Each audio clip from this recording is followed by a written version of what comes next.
Hey everyone, welcome to a special paint pouring video. The reason it's special, I'm actually using resin as well as acrylic paint. So this is going to be the first of a couple of videos for this particular piece, mainly because of the drying time that I need in between layers. So I learned a whole bunch so far. I really wanted to start in the center of the board, so I measured it out and stuck a pin in the middle. And originally it was just going to be to make sure that I put my black spot in the center, but I discovered that pouring paint over the pin actually created a really cool pattern. So I continued to pour the paint over the pin and kind of swirled it around when I took the pin out and made a neat pattern that kind of reminded me of a galaxy. So I also discovered that using a styrofoam tray is excellent for smoothing out the white. It kind of suctions down to the paint and it just makes this really smooth kind of surface that I really dug a lot. So I'm going to be using that styrofoam tray a lot more. So kind of a happy accident, as Bob Ross would say. I was in a panic looking for something to smooth out my white, and it was the first thing I grabbed. Anyways. So there's a close-up of my first little step of my project, and we're going to move on to the resin part. So I've been resisting the resin movement for quite some time, mainly because it's so expensive and also it's super messy. But I happened to enter this Instagram contest for a new Canadian resin company called Artworks Resin.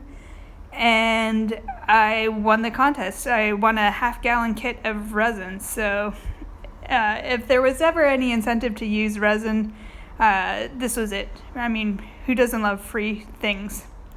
Anyways, so Michelle was awesome. She sent it to me like a couple days later, and I kind of sat on it a bit and procrastinated because I was still nervous about it.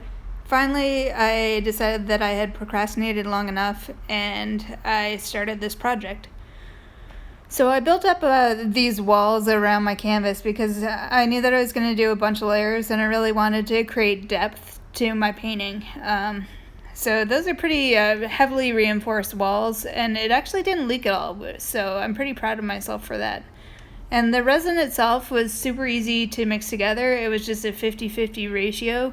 The only problem that I had with it was the stir stick that I used was way too short, and you gotta mix it for like 4 to 5 minutes, and it was just like super tiring. So I highly recommend getting an appropriate stir stick because you're gonna be stirring for quite a while.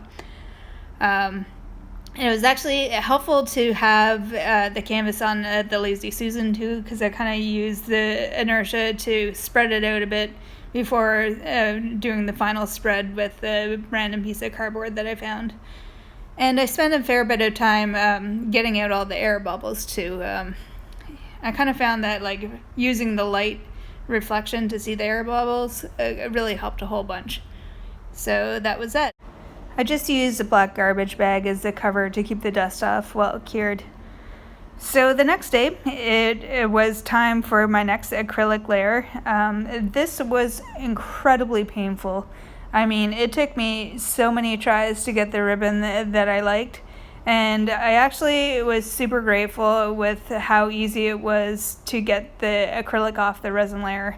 I wasn't really sure as to how the acrylic was going to react with the resin, but just wiping it off with some water was pretty easy, and the last little bit I used some rubbing alcohol and it was fine. You can see though that, I mean, it took so many tries. This last final one I was pretty stoked about though. I think that it looks really cool, and if I do a whole bunch of layers like this, I think that the end result is going to be pretty interesting. Really, my biggest concern at this point is whether or not that ribbon is going to spread out as it dries on such a smooth surface. We'll have to see. So that's about it for the first installment of this multi-layered project. Stay tuned for my next video for the next 3 layers. Thanks for watching. I hope that you have a great day. Bye.